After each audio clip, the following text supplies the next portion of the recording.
নমস্কার বন্ধুরা, কেমন আছো তোমরা সবাই? আমার একটি নতুন ব্লগে তোমাদেরকে স্বাগত জানাই। তো আজকে ছিল শনিবার, আমি রেডি হয়ে বেরিয়ে পড়েছি।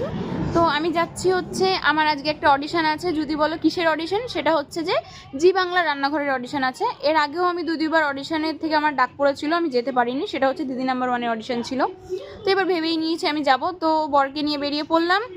তো রাজারহাটে আমার ইয়েটা ছিল, অডিশনটা, স্টুডিওটা ওখানেই ছিল। তো ভাবলাম যে যাই, বাইকে সুবিধা হবে, তো এটাই বেটার অপশান। বাইকে নিয়ে বেরিয়ে পড়লাম আমি আর বর। তো এখন মেন রাস্তা দিয়ে আমরা যাবো না, যদিও ভেতর দিক দিয়ে যাব।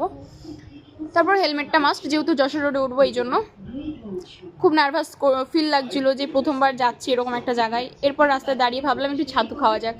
তো সকাল থেকে কিছু খাওয়া হয়নি, আর ছাতুটা বেশ ভালোই ছিল খেতে, কারণ ছাতুর মধ্যে অনেক কিছু দেওয়া ছিল।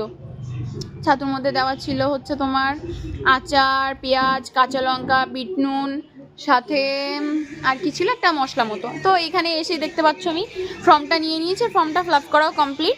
এরকম আমার মতো অনেকেই ফর্ম ফিল আপ করে নিয়েছে। আমার 13 নম্বর সিরিয়াল ছিল। এখানে দেখতে পাচ্ছ অনেকে বসে রয়েছে, কেউ ডান্স বাংলা ডান্সের অডিশনে, কেউ দিদি নাম্বার 1-এর অডিশনের জন্য বসে আছে। বাচ্চাদেরকে নিয়ে এসছে, আর আমার ওপরে ডাক পড়ে, আমি ওপরে চলে আসি। তো এখানে ভিডিও করাটা অ্যালাউ ছিল না, সেটা আমি পরে দেখলাম। এরপর আমার টোটাল কমপ্লিট। তো কমপ্লিট করে বেরিয়ে চলে আসলাম নিচের দিকে। এবার নিচে আসার পর দেখো সবার গাড়ি পার্কিং রাখা রয়েছে, এখানে সব গাড়ি পার্কিং করা হয়। আর ভাবছিলাম যে সিলেক্ট হব কি হব না, যাই হোক মেসেজ আসবে সিলেক্ট হলে পরে, অত চিন্তা না করে তারপর বেরিয়ে চলে আসলাম, কারণ মেয়েকে রেখে গেছিলাম বাড়িতে। যা হবে দেখা যাবে, ডাজেন্ট ম্যাটার। এরপর চলে যাচ্ছি বাড়ির উদ্দেশ্যে। আমার গলাটা এত শুকিয়ে গেছিলো, এত গরম পড়েছে বাইরে, কি আর বলবো। যাই হোক বন্ধুরা, টাটা, পরে আবার দেখা হবে।